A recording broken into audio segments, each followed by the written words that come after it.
Now let's turn our attention to Pakistan, South Asia's most fiscally irresponsible nation. That's not an easy title to win, but Pakistan does it year after year. One way or another, Islamabad finds a way to go bust. Then they run to China, the Gulf nations, or the International Monetary Fund, asking for a bailout. How does this keep happening year after year? Because the Pakistani government keeps blowing away money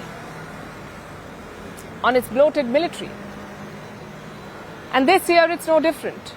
Pakistan just released its new budget, and it has increased its military expenditure by a whopping 17.6%. 2.1 trillion rupees will be provided for defense expenditure, 839 billion rupees for civil administration, 1,014 billion rupees will be provided for pension expenditures, and 1,363 billion rupees will be allocated as subsidy on electricity, gas, and other sectors.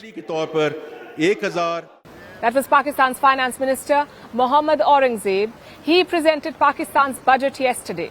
Amid a chorus of boos from opposition lawmakers, he said the Pakistani military will be getting more than 2.1 trillion Pakistani rupees this year, which is about 6.15 billion US dollars. It's an increase of more than 17%. Last year, the military got about 1.8 trillion Pakistani rupees. Pakistan is in an economic rut. Listen to the finance minister again. For the fiscal year 2024-25, there is an expected 3.6% economic growth target. Inflation is projected at 12%. He's expecting low growth and high inflation. The country is negotiating a loan with the IMF. They want an extended fund facility worth $6 to $8 billion. To get this IMF deal, Pakistan is preparing to squeeze its taxpayers dry. They want revenue collection to be increased by 40%, which is a tall ask and impossible without bleeding the average citizen. Amid this bleak outlook, Pakistan is planning to increase military spending by more than 17%. So obviously, the move will draw criticism.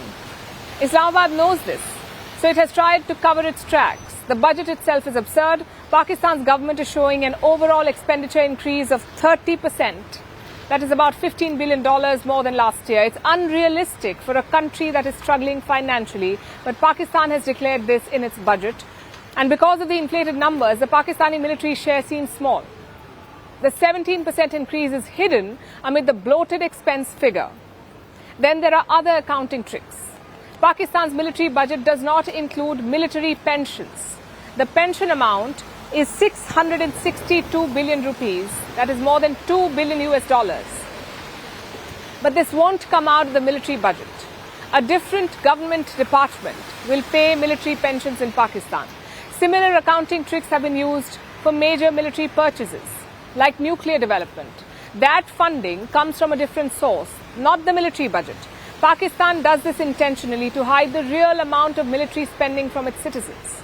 Now you may wonder, why is the Pakistan government doing this? Why is it lying to its citizens, taxing them dry, all to feed its bloated military? Well, you must understand that Pakistan is not some normal country with an army. It's a military establishment that masquerades as a country.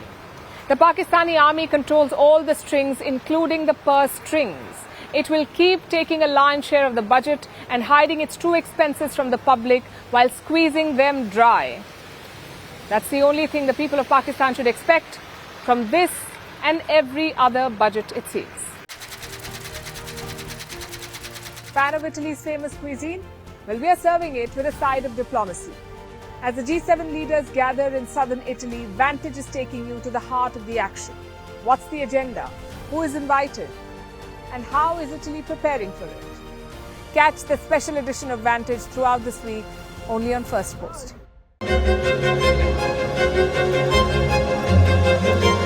Fan of Italy's famous cuisine? Well, we are serving it with a side of diplomacy. As G7 leaders gather in southern Italy, Vantage is taking you to the heart of the action. What's the agenda? Who is invited? And how is Italy preparing for it? Catch the special edition of Vantage throughout this week, only on First Post.